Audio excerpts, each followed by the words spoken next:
চাহৰ লগত বিস্কিট খাই আমনি লাগিলে কেতিয়াবা এনেদৰে চুজিৰ ভাপত দিয়া কেক বা পিঠা খাই খুবেই ভাল লাগে।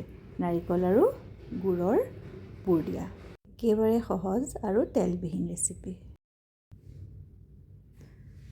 ভাপত দিয়া চুজিৰ কেকৰ বাবে একাপ চুজি আৰু একাপ গাখীৰ দি ল'লোঁ।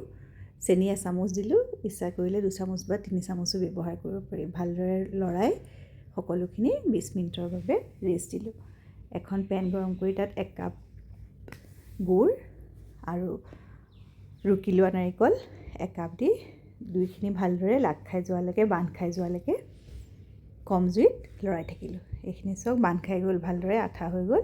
এইফালে চুজিখিনি ভালদৰে ফুলি উঠিলে আৰু অলপ পাতলা কৰিবৰ কাৰণে 4-5 চামুচ গাখীৰ দি মানে ঘোলটো বেছি ডাঠো নহয় পনীয়াও নহয় কৰি ল'লোঁ। কেইটামান কাপত অলপ তেল সানি ল'লোঁ এটুপ তাতে আধা চামুচ বেকিং চ'ডা আৰু অকণমান সোৱাদৰ বাবে নিমখ দি সকলোখিনি এবাৰ ভালদৰে লৰাই ল'লোঁ। কাপকেইটাত চুজিৰ ঘোলখিনি দি গুড় আৰু নাৰিকলৰ পুৰটো মাজত বহাই দিলোঁ। পুৰটো যিমানে বেছি হয় খাবলৈ সিমানে ভাল হয়। বাকীকেইটা কাপো তেনেদৰে ভৰ্তি কৰি ল'লোঁ।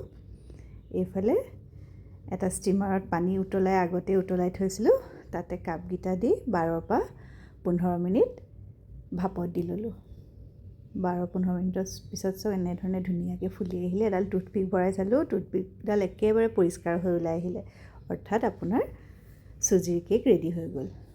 এনেদৰে কাপকেইটাৰ পৰা উলিয়াই ল'লোঁ আৰু গোল গোল আকাৰত কাটি ল'লোঁ।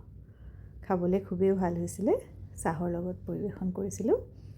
ভিডিঅ'টি চোৱাৰ বাবে সকলোকে ধন্যবাদ। আজিলৈ আহিলোঁ।